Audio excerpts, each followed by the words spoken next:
वो 2 पाई के मान के बराबर होते हैं, माड़ भी लगा देंगे तो इसका कोई अंतर नहीं आता है। इसके बाद कल एक ट्रिक भी बताया गया था कि अगर f और एक कोष्टक में ax और प्लस में b का जब हम लोग आवर्त ज्ञात करते हैं तो वो t बटा में मॉड में a के मान के बराबर आता है। आज हम लोग समाकलन के कुछ कॉन्सेप्ट को पढ़ेंगे। निश्चित समाकलन, जो दो सीमाओं के बीच में एक फंक्शन दिए जाते हैं और उनका दो सीमाओं के बीचों में जब हम लोग समाकलन करते हैं, अपर लिमिट में समाकलन करने के बाद अपर लिमिट में से लोअर लिमिट के अंतर को घटाते हैं, इन प्रक्रिया को हम निश्चित समाकलन कहते हैं। ये एक निश्चित समाकलन a से लेकर के b तक अगर fx और dx के बारे में आज हम लोग जानेंगे। लेकिन इस निश्चित समाकलन में जो हमारा आज का टॉपिक होगा वो होगा महत्तम पूर्णांक कोष्टक में, बड़ा कोष्टक में x का समाकलन।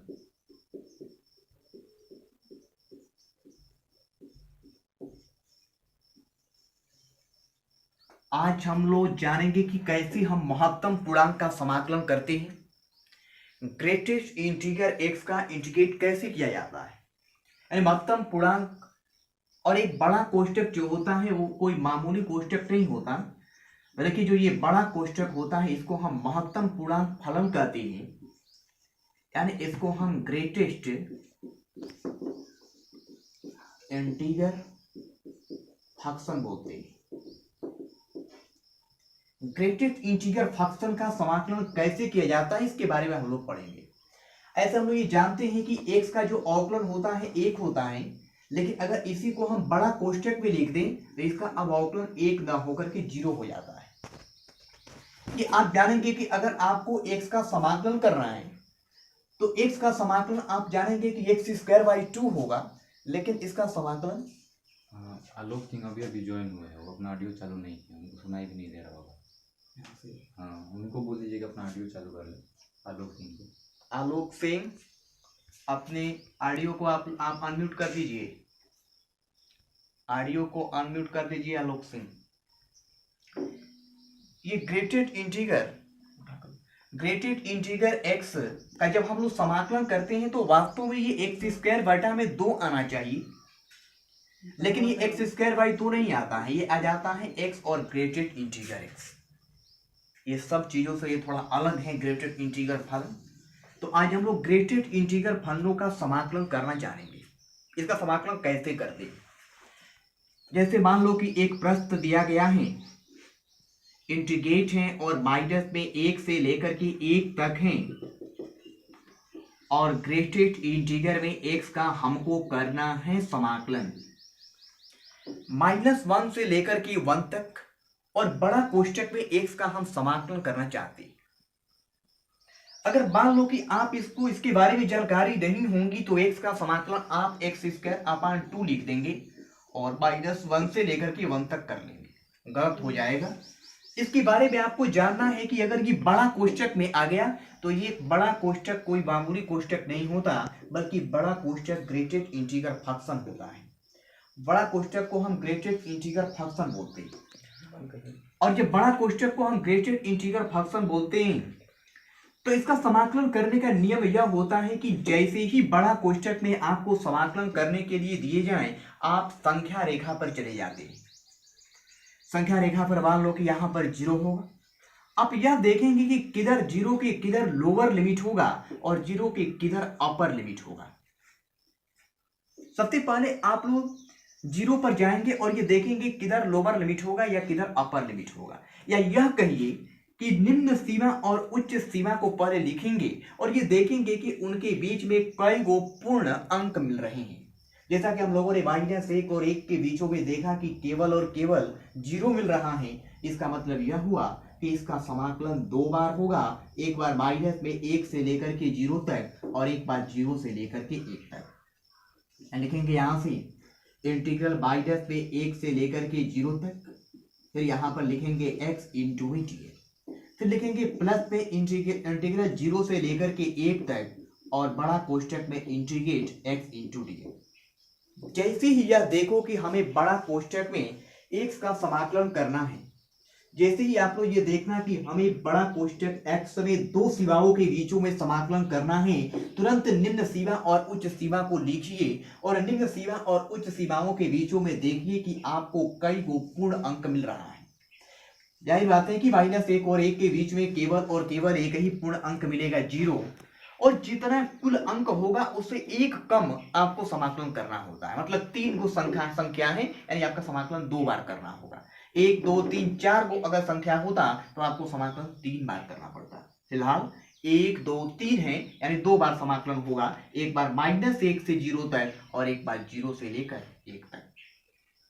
अब ग्रेटेड इंटीग्रल फलनों का समाकलन करने का मतलब ये है कि ग्रेटेड इंटीग्रल फलनों का जब हम लोग करते हैं समाकलन, तो केवल और केवल जो उसकी निम्न सीमा होती है, निम्न सीमा, वो निम्न सीमा ही ग्रेटेड इंटीग्रल x का मान कहलाती है।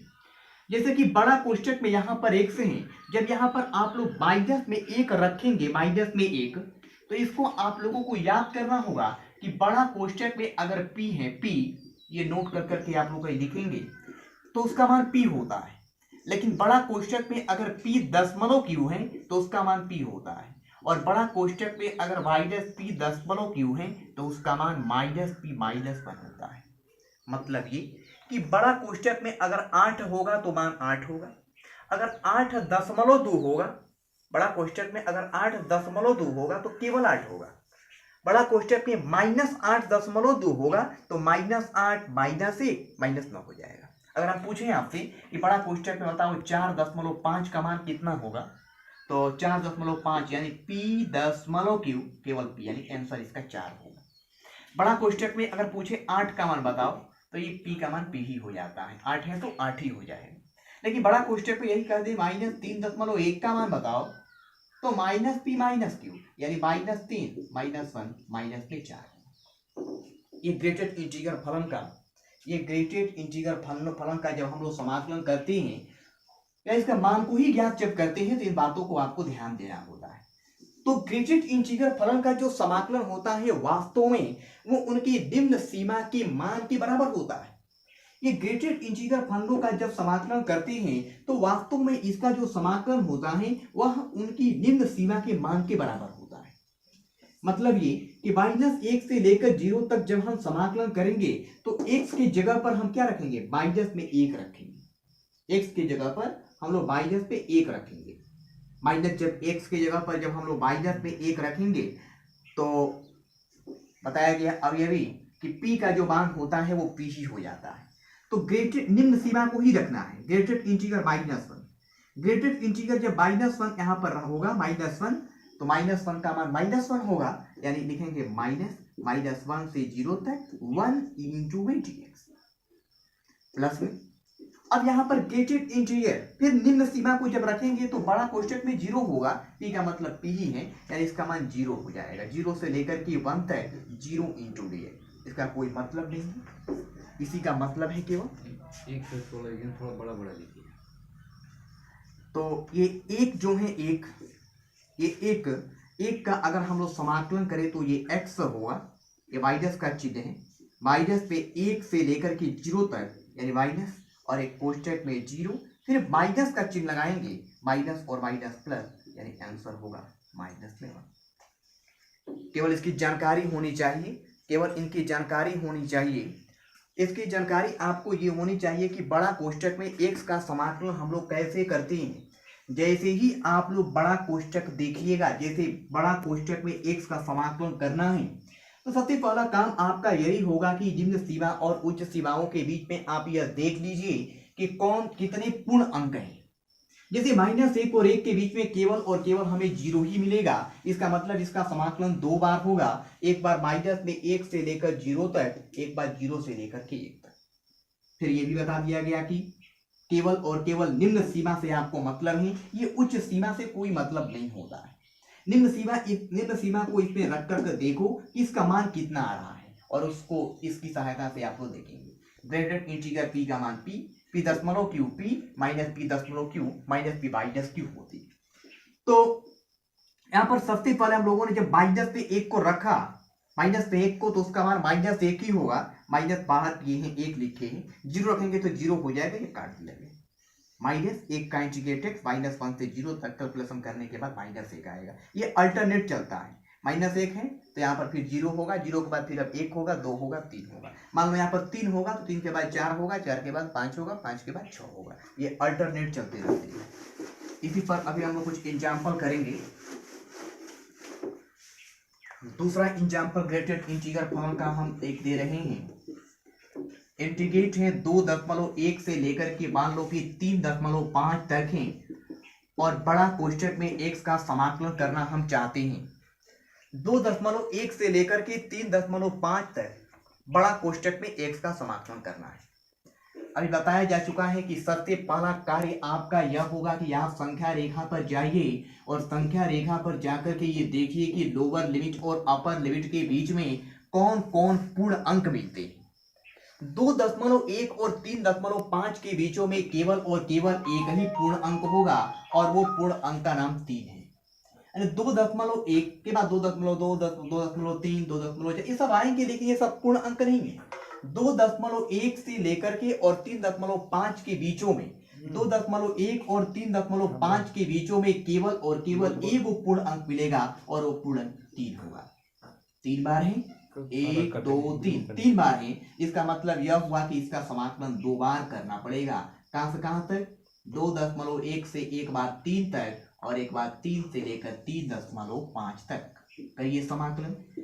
2.1 से लेकर के 3 तक ग्रेटेड इंटीजर x और इंटू में dx। फिर यहाँ पर 3 से लेकर के 3.5 तक ग्रेटेड इंटीजर x और इंटू में dx। जब 2.1 से लेकर के 3 तक ग्रेटेड इंटीजर x इंटू में dx का करेंगे समाकलन, अभी हम बता रहे थे कि ये जब ग्रेटेड इंटीजर का समाकलन किया जाता है तो केवल और केवल आपको निम्न सीमा से ही उसका मतलब है। ये उच्च सीमा की बात का कोई मतलब नहीं है। जब भी ग्रेटेड इंटीजर x का समाकलन होगा तो केवल यह देखो कि इसका जो निम्न सीमा दिया गया है उसके मान को जब आप बड़े कोष्ठक में रखते हैं तो कितना आता है। तो ग्रेटेड इंटीजर x बड़ा कोष्ठक में 2.1, बड़ा कोष्ठक में 2.1। अभी बता रहे थे कि p दशमलव q के रूप में होगा, उसका मान p हो जाएगा। तो इसका मतलब यह हुआ कि 2.1 को जब हम लोग बड़ा कोष्ठक में रखेंगे, बड़ा कोष्ठक में 2.1 को, तो उसका मान 2 आएगा। 2 को हमने कर दिया बाहर, और 2.1 से लेकर 3 तक ये बच गया 1 इंटू dx प्लस में। अब इसके बाद ये जो 3 निम्न सीमा जो 3 दिया गया, अब 3 को इसमें रखेंगे। जब इसमें 3 को रखेंगे तो बता रहे थे कि जब पूर्ण अंक होगा तो उसका मान पूर्ण अंक ही आएगा। जैसा कि अगर 3 को हम लोगों ने रखा तो 3 ही आएगा। अल्टरनेट चलता भी है, यहाँ पर 2 हुआ तो वहां पर 3 होगा, 3 होगा तो 4 होगा, 4 के बाद 5 होगा। ये अल्टरनेट चलता रहता है। जैसे यहाँ पर 2 हुआ है, जैसे यहाँ पर 2 हुआ है तो 2 के बाद यहाँ पर 3, 3 के बाद 4, 4 के बाद 5 होगा। फिर आ जाएगा यहाँ से इंटीग्रेट 3 आएगा, 3 को हमने बाहर कर दिया, और 3 से 3.5 तक 1 इंटू डी। केवल और केवल ग्रेटेड इंटीजर फलनों का जब आप लोग समाकलन करेंगे तो इसके बारे में आपको, केवल इसके नियम के बारे में आपको जानकारी मात्र होनी चाहिए, और जानकारी होने के साथ ही ये 3 लाइन के अंदर अंदर ये प्रश्न हो जाएंगे। 2, ये 1 का इंटीग्रेट अगर हम करें तो 100 होगा। ये 2.1 से लेकर के 3 तक, प्लस में 3 और 1 का इंटीग्रेट x होगा, और ये 3 से लेकर के 3.5 तक। बस मान रखना बाकी है केवल 2। अपर लिमिट को रखेंगे तो ये 3 माइनस में लोअर लिमिट 2.1 प्लस में 3, फिर ये बड़ा कोष्ठक में अपर लिमिट यानी 3.5 माइनस में लोअर लिमिट यानी कि 3। तो 2 गुणे में 3 में से 2.1 को घटाएंगे तो 0.9 आएगा, प्लस में 3 गुणे में 3.5 में से 3 को घटाएंगे 0.5 आएगा। ये 2 रवा 18, 1.8, 1.5 के आंसर 3.3। ये इस बार का आया हुआ भी प्रश्न है। ये डबल ए में ये प्रश्न जो अभी हुआ, ये डबल ए के पेपर में ये प्रश्न आ भी चुका है। इंटीग्रेट 2.1 से लेकर के 3.5 तक ग्रेटेड इंटीजर x का समाकलन। ये याद रखना है कि जैसे ही आपको ये बड़ा कोष्ठक, जैसे ही देखना 2 सीमाओं के बीच में, जैसे ही ये देखना कि कोई बड़ा कोष्ठक दिया गया है, तुरंत ये समझ जाना कि 2.1 और 3.5 के बीचों में आप पूर्ण अंक को ढूंढना शुरू कर दीजिएगा। 2.1 और 3 यानी दोनों सीमाओं के बीचों में जैसे ही ये बड़ा कोष्टक आप देखिएगा, इन बड़ा कोष्टक देखते ही इन दोनों सीमाओं के बीचों में आप पूर्ण अंक को ढूंढना शुरू कर दीजिए। जैसा कि 2.1 और 3.5 के बीचों में हमारे पास केवल और केवल एक ही पूर्ण अंक मिलेगा जिसका नाम 3 है। 1 2 3 को संख्या है, समाकलन 2 बार 2.1 से लेकर के 3 तक और एक बार 3 से लेकर 3.5 तक। ये दो बाहर किए हैं क्योंकि ये निम्न सीमा वाले ही मान को इसमें रखा जाता है। जब निम्न सीमा वाले मान को रखेंगे तो P.QP होता है यानी 2 होगा। 2.1 से 3 तक और ये 1 इंटू डी। 2 के बाद 3 आता है, 3 से 3.5 तक 1 इंटू डी। कैलकुलेशन जब करेंगे, कैलकुलेशन करने के बाद ये 3.3 आ जाएगा। इसके बाद और एक इसका एग्जाम्पल करते हैं। ग्रेटेड इंटीग्रल फलनों का समाकलन करने के लिए इस पर एक और एग्जाम्पल हम लोग करेंगे। अभी प्रश्न जैसा है, प्रश्न ये दिए गए हैं कि इंटीग्रल व्हाट्सएप पे देख ले। इंटीग्रल 0 से लेकर के 2 तक और बड़ा कोष्टक में x का स्क्वायर और इंटू में dx के मान को दिए गए हैं। 0 से लेकर के 2 तक है और बड़ा कोष्टक में x का स्क्वायर और इंटू में dx के मान दिए गए हैं। इसके जो आंसर है, आंसर इसका पहला आंसर दिया गया है, पहला जो आंसर है 5 प्लस में कर्ली में 3 प्लस कर्ली में 2 है। दूसरा जो ऑप्शन दिए गए हैं 5 माइनस में कर्ली में 3 माइनस में कर्ली में 2 दिए गए हैं। तीसरा जो ऑप्शन दिया गया है 5 और प्लस में कर्ली में 3 माइनस में कर्ली में 2 दिया गया है। और चौथा जो ऑप्शन दिए गए हैं वो नॉन ऑफ दी दिए गए हैं। ये ग्रेटेड इंटीग्रल फलनों का हमें समाकलन करना है। अंतर थोड़ा उससे थोड़ा ये हट करके है क्योंकि सब उन दोनों ही एग्जाम्पल जो हम लोगों ने देखा, उन दोनों ही एग्जाम्पल में केवल और केवल x था, यहाँ पर x का स्क्वायर है। समाकलन करना है 0 से लेकर के 2 के बीचों में। ग्रुप में बोल देना जब 40 मिनट हो तो वीडियो का काटे तो फिर से सबके ज्वाइन 0 से लेकर के 2 तक x स्क्वायर और इंटू में 0 से लेकर के 2 तक x स्क्वायर और इंटू में dx दिए गए। तो सबसे पहले इसको जब हम लोग हल करेंगे तो इसको हल करने के लिए पहले तो ये बताया जा चुका है कि 0 और 2 के बीचों में आप लोग यह देखेंगे कि कौन कौन पूर्ण अंक हैं। जैसा कि 0 और 2 के बीचों में जब हम लोग ये देखेंगे कि कौन कौन पूर्ण अंक मिलेंगे, तो 0 और 2 के बीचों में सबसे पहला आप लोगों को जो एक अंक मिलेगा 1 मिलेगा। सबसे पहला जो अंक मिलेगा 0 और 2 के बीचों में 1 मिलेगा। ये थोड़ा उनसे हट कर की है। 1 के बाद आप लोग यहाँ पर आपको एक और मान मिलेगा, कर्ली में 2 भी मिलेगा क्योंकि कर्ली में 2 का जो मान होता है वो 1.4142 होता है। तो ये 0 और 2 के बीच में ही 1.4142 होगा। ये 0 और 2 के बीच में ही 1.4142 होगा क्योंकि जब कर्ली में 2 का वर्ग करेंगे तो 2 हो जाएगा। कर्ली में 2 का यहाँ पर मान रखेंगे, कर्ली में 2 और कर्ली 2 का वर्ग करेंगे तो 2 हो जाएगा। तो पूर्ण अंक भी हो गया और 0 और 2 के बीच में भी हो गया। एक और मान मिलेगा, अभी कर्ली में 3 मिलेगा क्योंकि कर्ली में 3 का जो मान है 1.732 होता है और कर्ली में 3 का मान 0 और 2 के बीच में ही 1.732 आएगा। 0 और 2 के बीच में ही 0 और 2 के बीच में ही 1.732 आएगा। 0 और 2 के बीच में ही जब 1.732 हम लोगों को आएगा तो इसका मतलब यह हुआ कि 0 और 2 के बीच में है कर्ली में 3 और कर्ली 3 का वर्ग करेंगे तो 3 हो जाएगा, पूर्ण अंक भी हो जाएगा। तो 0 और 2 के बीचों में ये नहीं सोचेंगे कि 0 और 2 के बीचों में केवल और केवल एक ही है। 0 2 के बीच में केवल एक ही नहीं है, कर्ली 2 भी है, कर्ली 3 भी है क्योंकि कर्ली 2 का मान इतना होता है, कर्ली 3 का मान भी इतना होता है। और वर्ग करते ही जब इनका हम लोग वर्ग कर देंगे तो वर्ग करते ही ये आप लोगों का पूर्ण अंक बन जाएगा। मतलब 1 2 3 4 5 इसका समाकलन 4 बार करना पड़ेगा। एक बार 0 से 1 तक, 1 से कर्ली 2 तक, कर्ली 2 से कर्ली 3 तक, कर्ली 3 से 2 तक।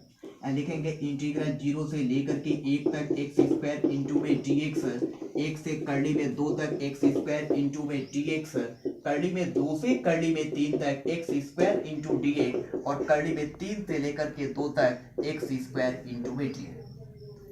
निम्न सीमा मान होता है, 0 मान रखेंगे तो ये 0 होगा, 1 मान रखेंगे तो 1 होगा, तो 1 का इंटीग्रेट होता है x, 1 से लेकर के कर्ली 2 तक। ये कर्ली 2 का वर्ग यानी कि 2, 1 के बाद 2 आना ही है तो 2 और फिर ये x कर्ली में 2 से कर्ली में 3 तक, और ये कर्ली 3 का वर्ग 3 और फिर ये 1 का इंटीग्रेटेड कर्ली में 3 से लेकर के 2 तक करेंगे समाकलन। तो कर्ली 2 माइनस 1 प्लस में 2 कर्ली में 3 माइनस 1 कर्ली में 2 3 और एक कोष्टक में 2 माइनस 1 कर्ली में 3 curly 2 minus 1 plus 2 curly 3 minus 2 curly 2 और 6 और माइनस में 3 कर्ली में 3 हो जाएगा। हल करेंगे जब इसको हम लोग तो ये 2 कर्ली में ये कर्ली 2 माइनस में 2 कर्ली 2 है यानी कि माइनस में कर्ली में 2 आ जाएगा, 2 कर्ली में 3 2 कर्ली में 3 और 2 कर्ली 3 में से 3 कर्ली 3 को घटा देंगे तो माइनस में कर्ली में 3 आ जाएगा, 6 में से 1 जाएगा 5 आ जाएगा। आंसर आएगा 5 और माइनस में कर्ली में 2 और माइनस में कर्ली में 3। तो ये थोड़ा उनसे हट करके था, जबकि हम लोग ग्रेटेड इंटीग्रल फलनों का समाकलन करते हैं तो ये इसका नियम होता है।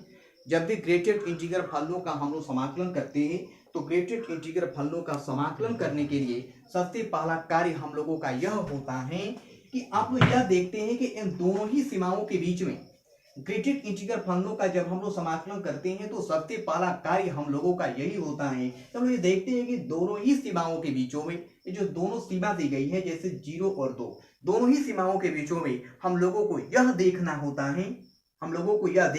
है कि कई को पूर्ण अंक मिलेगा। जैसे ये 0 और 2 था तो 0 और 2 के बीचों में हम लोगों ने देखा कि कई को पूर्ण अंक मिलेगा। जैसे ऐसे तो लग रहा है कि 0 2 के बीच में केवल 1 ही होगा, लेकिन कर्ली 2 भी होगा क्योंकि कर्ली 2 का मान 1.4142 होता है, इसके बीच में ही आएगा। कर्ली 3 का मान 1.732 हो, इसके बीच में ही आएगा, और वर्ग कर देंगे तो पूर्ण संख्या भी मिल जाएगा। इसका मतलब 0 से लेकर के 1 तक और ये x² दिए, फिर 1 से कर्ली 2 से कर्ली 3 कर्ली 3 से 2 तक, इतना हम लोग जो समाप्त